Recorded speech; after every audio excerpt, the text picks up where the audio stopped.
赛罗为何从光之国顶级战力沦落成为路边一条？作为09至19年最具人气的奥特曼，也逃不过长江后浪推前浪的结局。在2019年的奥特银河格斗第一季中，赛罗则把接力棒传给了新生代。开篇为了保护格力乔，就被奥特黑暗杀手一击送入黑暗空间之中。为了救出小夫妻俩，新生代奥特曼全员出击。在抵达特内布里斯行星后，黑暗捷德艾克斯欧布即刻现身。新生代随即又开启了匹配机制，捷德艾克斯欧布迎战各自的黑暗化身，而其余4奥继续前往内部。接着挡在他们面前的正是艾塔尔加以及黑暗路基艾尔、银河以及维克特利留下迎战。罗布两兄弟继续往前，在奥特十勇士中，银河和维克特利纷纷被艾塔尔加碾压，但经过历练之后，现在也有了一战之力。随着罗布两兄弟抵达黑暗杀手空间后，奥特黑暗杀手也随即出现，双方交战一触即发。然而周边的黑暗气场加上奥特黑暗杀手强悍的实力，仅仅一会儿的功夫，两兄弟就已亮起红灯。为了尽快解决战斗，两兄弟立刻转换形态，发射强力风暴，但居然被奥特黑暗杀手单手化解，战力俨然呈现一边倒的趋势。不过幸好其余新生代还有一战之力，双方各种光线技层出不穷，打得那叫一个火热。不得不说，奥特银河格斗在特效方面下足了不少经费，子宫像番剧俨然成为了热血战斗番。然而随着战局的不断深入，奥特战士的处境更加不容乐观，并且复制的黑暗化身不仅复制了身体，甚至还复制了本体的各种技能。即使几位新生代卯足了力量，切换着不同形态应战，依然只能和黑暗化身平分秋色。然而其余新生代包括银河可能都棋逢对手，但维克特利面对的可是连究极赛罗都无法击败的艾塔尔加，只有单方面被艾塔尔加虐的份。此时在黑暗杀手空间的两兄弟也更加不容乐观，面对怨念集合体奥特黑暗杀手，就算罗布两兄弟使用各种力量，都只能被单方面压制，这不禁让人吐槽一句：你俩到底能不能合体？眼看即将落败，万没想到奥特黑暗杀手又利用此前吸收的赛罗能量，制造出了一个黑暗赛罗，让此时的局面更加雪上加霜。可现在赛罗早已能量透支，更加不可能是黑暗赛罗的对手，而罗布两兄弟也被奥特黑暗杀手钳制住，并且开始吸取两兄弟的能量。始作俑者托雷基亚则在幕后运筹帷幄，但身为银河救援队的利布特也终于找到了他，立刻对其展开攻势。不得不说，托雷基亚的确优雅，能够从容应对着利布特的攻势。眼看着各个战场都无法破局，基本到了生死存亡的地步了，甚至连桀骜不驯的赛罗都自认为到极限了。然而越到关键时刻更不能放弃，维新暴种的场面再次降临。作为贯穿整个新生代的赛罗，成为了各个新生代继续奋战的勇气。BGM 一响，局势瞬间扭转。只见欧布利用赛罗以及赛文的力量，化身智勇形态。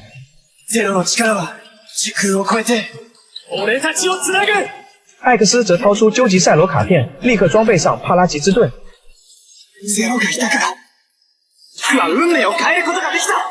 杰德则利用赛罗以及奥特之父的力量，化身豪勇形态。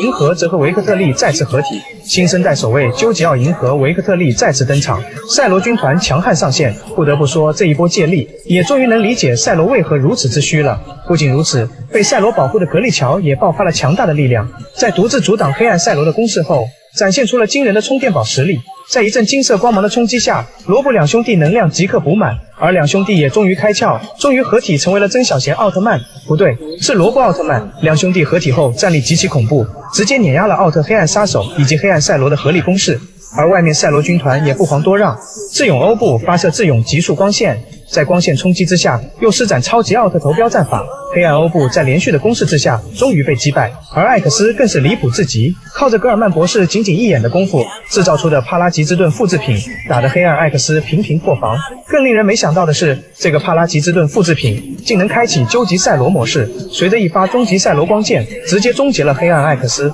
此时豪勇杰德也不甘示弱，也以碾压的姿态不断摧毁着黑暗杰德，并蓄力发射猎豹重击光线，也终于击碎了黑暗杰德。压力来到银河维克特利这边，竟再次借用赛罗的力量，立刻发射赛罗极速射线。在光线冲击下，竟直接双杀了艾塔尔加以及黑暗路基艾尔。此刻黑暗杀手空间之中，罗布也迎来战斗尾声，一发罗布漩涡光线直接击溃了黑暗赛罗，并且手握光轮，硬是打出了肉联厂主任艾斯的风采。随后紧跟一发光轮飞掷，真是玩出了新花样。最终光线来袭，罗布蓄力发射罗比姆光线，在一阵爆炸之下，终于击败了奥特黑暗杀手。中奥会合之后，原以为战斗就此结束，可万万没想到，在另一空间中，托雷基亚竟再次释放怨念。奥特黑暗杀手以及黑暗赛罗居然再次复活，并且更强大的黑暗力量已经导致奥特黑暗杀手完全失控，不断发射着黑暗能量光线。赛罗此时自告奋勇独占黑暗赛罗，而一众新生代也投桃报李，利用新生代胶囊将能量传输给赛罗，赛罗竟直接变化成无限形态，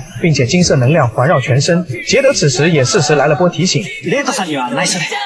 自分なしでリロンドになれたって知ったら、気持ち違うんじゃ。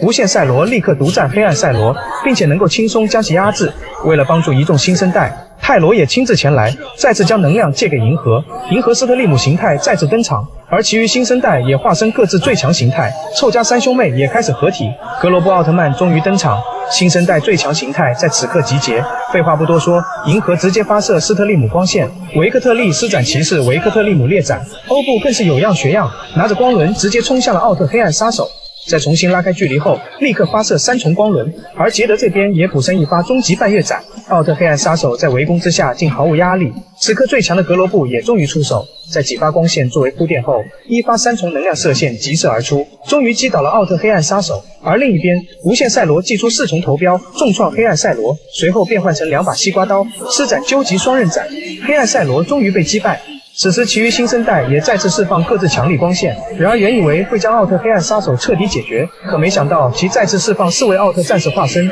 匪夷所思的是，奥特黑暗杀手竟再次将他们吸食进去，这不耍无赖吗？无限套娃。为了彻底消灭奥特黑暗杀手，泰罗再次赶到，并让众奥将能量集中到斯特利姆手镯中。只见众新生代能量汇聚，银河施展新生代炸弹，像曾经泰罗那般冲向奥特黑暗杀手。这是集结所有新生代的全部力量。随着能量加剧，奥特黑暗杀手终于被彻底消灭，众奥终于再次完成了拯救宇宙的使命。此时逃跑的托雷基亚终于现身，在一阵嘴遁后，顿身前往了泰迦的副本。而奥特银河格斗1的故事也在此刻迎来了尾声，但新的挑战也即将来袭。